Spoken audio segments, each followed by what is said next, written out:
let's get into the content. The first thing we're going to talk about Unknown 9 Awakening. So Unknown 9 Awakening, this will probably be the last time we talk about it. I have a video coming out tomorrow about Unknown 9 Awakening, but this will probably be the last time we talk about it on stream unless something crazy happens, like the studio shuts down or whatever, because the game is dead. I mean, the game is genuinely dead. I'm not just saying that to be like a dick or facetious or whatever the case would be. The game is absolutely positively dead at this point.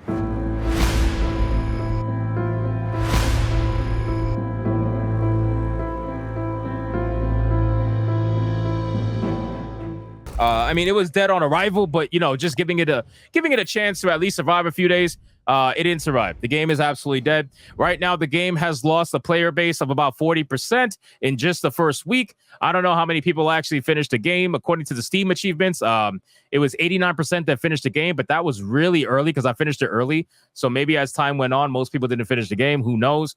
But Unknown 9 Awakening has lost a 40% peak player count. And if we go to Steam DB right now and just do kind of like a quick little tidbit of research right now, let me just open it up. Let's see where it's at. So Unknown 9 Awakening. And I want you guys to remember a couple. Well, I'll tell you after. Unknown 9 Awakening is currently at 60 players playing this game. It never passed 285 concurrent players. It has a 24-hour peak of even less than what's in the article, which is 147. And the game is an absolute mega flop. The game is a mega flop. Now, again, ladies and gentlemen, let's go to Max really quick so you can see just the trajectory is terrible. It's definitely not looking good. And so I want you guys to keep something in mind, right? So this is 285, right? 285 peak concurrent player count for a game that was given away for free with AMD GPU purchases and processor purchases, just like they gave away Space Marine 2. They also gave away Space Marine 2, but the big difference between these two games is that Space Marine 2 doesn't get to 220,000 concurrent players just with free GPUs, right? That doesn't happen. Space Marine 2 got to 220,000 players because of good word of mouth, and it looked like there was something that was made for gamers by people that actually want to be passionate about what they're doing, right? It was made by a studio that wasn't attacking gamers. It was made by a studio that wasn't coming out here with their face forward trying to basically claim everything is bad or racist or whatever. No, it was made by people that just wanted to make a fucking game. And that was it. So even though both of these games got offered for free on the same exact offer and service, only one of them was a success and the other one was a massive failure. So it really makes it interesting to kind of talk about. Number two, the reviews are just wow. We're looking at a 30.75% review. Right. So basically only 30% of the reviews are positive and the rest are negative. It's sitting at an absolutely overwhelmingly negative review score. And people are going to, not many. I'll be honest with you and tell you, not many people are defending the game. You do have some shills that are defending the game. They're like, well, what's woke about it? Doesn't matter. You guys don't understand. We're boycotting SPI at this point. That's just how it goes. But you try to defend the game. And you look stupid doing it because anybody who played the game will realize that it's just a bad fucking game. And I've said this on the streams when I was playing the game, which, by the way, I played the game. OK, so if you're going to tell anybody, oh, you can't speak about it because you did. I played it. Did you play it? I didn't think so. So, again, with Unknown 9 Awakening and like Tales of Katsura and all these other games and whatnot, it's incredible because you'll have the shills on Twitter. They'll come out their face and they'll be like, well, you just don't like it because it's woke. And then I asked them, did you play it? Did you play it? Because I played it. And they never say anything. And then the one person who said something, they were like, well, I'm the modern audience, but we're allowed to have preferences. Like, okay. Now it's preferences. Okay, no problem. So at the end of the day, what I was going to say is overall, the modern audience obviously abandoned this game. That very much is clear. But for the people who played this game, okay, it is very clear to the ones who played it and the ones who watched me play it. This game is bad just because it's fucking bad, right? The woke shit is so minuscule compared to the absolute trash fire that this game is. It just is. I'm being real with you. I'm being as real as I possibly could be with you. The game is a fucking trash fire. It is. I can't even bother worrying about the woke stuff because the game is a fucking trash fire. I'll tell you like this. The game is glitchy as hell. All right. The game glitched on me in the tutorial level. The graphics are terrible, which, again, I don't know how it's possible that the performance is so bad on this game when the graphics are PS2 level. I'm not even kidding.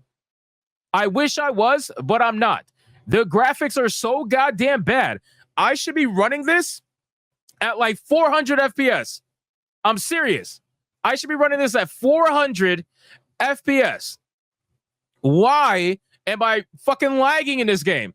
Why am I chopping up in this game? Why? With a 4090 graphics card and a crazy system, why am I lagging in this game? That is unacceptable. That is garbage.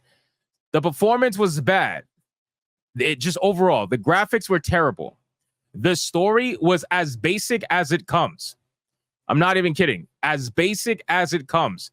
Literally the most bare bones story. When they would talk about getting a game to viability, they would talk about that in a sense of, with Concord and whatnot. I feel like this game is the exact representation of that. They brought this game just to viability so that they can't get sued, and then they released the game. That's it.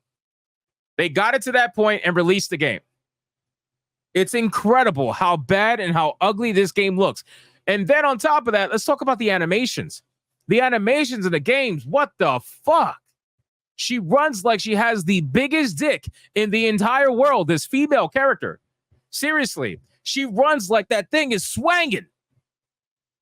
That's how she runs. She's running like that shit is swinging left and right more than an elephant. It makes no fucking sense. And then on top of that, too, when she stands still, she's tweaking, right? When she stands still, if you look at her face, she's literally looking at you in the camera with a dead stare. Complete and utter dead stare, and she's tweaking.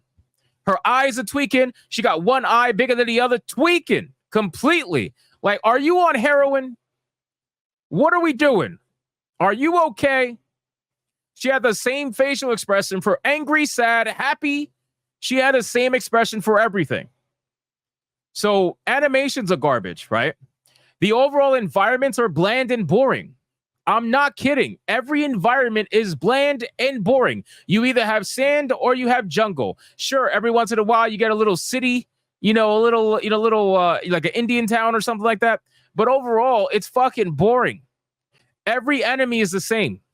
They added like 3 enemies along the way, aside from the regular enemies, but they're all the same. Oh, and here's the best part.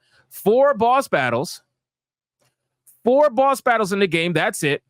And 3 of the 4 boss battles you can't even finish on your own. 3 of the 4. So as you're fighting the boss, what ends up happening is you're going to get to like 50% health, 45% health, around there, and then a cutscene happens and they kill the boss for you, or they take you out of the combat situation. So you don't even get to experience the final boss. I'm sorry, you don't even get to the experience like the boss battle in its completion. You don't get to defeat anybody. The only person you get to defeat is the evil white man at the end that looks like Jordan Peterson. That's the only one you're allowed to actually beat in the entire game, and it's at the end, and of course, it's the evil white guy. Of course. And then, in between the game, they decided to try to get this Big Daddy-looking enemy from BioShock. They introduced him 5 times with 5 cutscenes at 5 different locations in the game. And every time it made you feel like, oh, this is the time we're going to take him serious. No, he dies in 3 fucking big hits.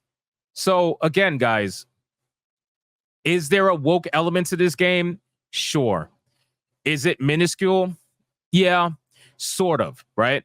It's more so in the combat and the way they designed Haruna, and they made her an obvious girl boss. And the reason why I say that is because she 100% is overpowered from the get-go.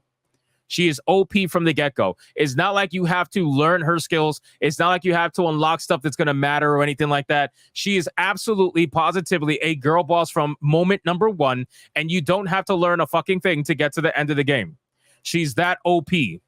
Everybody, I mean, this chick is fucking God at this point. She can teleport. She can go stealth. She can summon fucking, I don't even know what. She can literally take your soul out your body. She can do all kinds of stuff. It's crazy. So it's really reminiscent of kind of like Rey Skywalker from Star Wars, where just OP from the start. Like everything. Actually, she's more OP than Rey Skywalker at the start. I got to be honest with you. She's more OP. So that's the biggest turnoff for me. And that's why I'm like, you know what? This is stupid, right? All of this is dumb. The game's dumb. It fucking performs like shit. It looks ugly. I can't even look at it and be entertained, let alone play it and be entertained. And then on top of that, right? On top of let's end it with this. On top of the fact that the game is trash, on top of the fact that it performs worse, on top of the fact that it looks terrible, on top of the fact that the gameplay is boring and bland, the game is short. So you don't even get a long experience. You got to pay maximum $1 for a 4 to 6 hour experience. Are you fucking kidding me? And then the ending is like, what? You mean to tell me I spent 4 to 6 hours doing all that for that? Bro, it is just unbelievably terrible.